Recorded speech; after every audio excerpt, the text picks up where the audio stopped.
ఈ పుస్తకం చాలా సుందరంగా ఉంది కదా. అందమైన ఆభరణాలు, చాలా అందమైన అలంకరణలు ఉన్నాయి.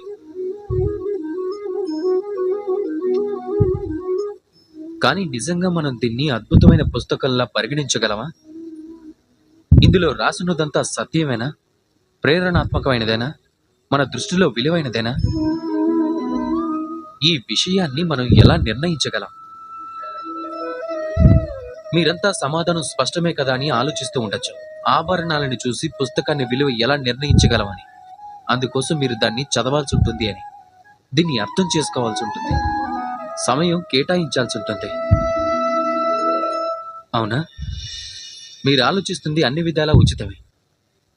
ఆశ్చర్యకరమైన విషయం ఏమిటి అంటే పుస్తకం గురించి మీకు ఈ విషయాలన్నీ తెలుసు, కానీ ఒక వ్యక్తి విషయంలో మాత్రం మీ మనసులో ఇలాంటి ఆలోచనలేవీ రావు. వ్యక్తి విలువను కూడా తన వస్తువులతోనూ, తన శారీరక రూపంతోనూ, తన సౌందర్యంతోనూ నిర్ణయించకూడదు.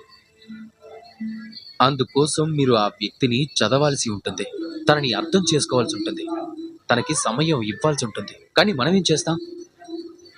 అలంకరణలు, రంగు, సౌందర్యాన్ని చూసి ఆకర్షితులం అవుతాం.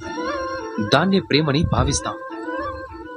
ఏదో ఒక రోజు ఇలా అనటం కూడా మనం వింటూనే ఉంటాం. మా ప్రేమ కథ సఫలం కాలేదు అని, దానికి అన్యాయం జరిగింది అని. కానీ ఇందులో దోషం అన్యులది కాదు, స్వయంగా మీదే.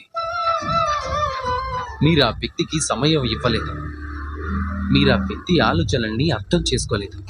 ప్రేమ 2 క్షణాల్లో చేయగలిగే వంట కాదు.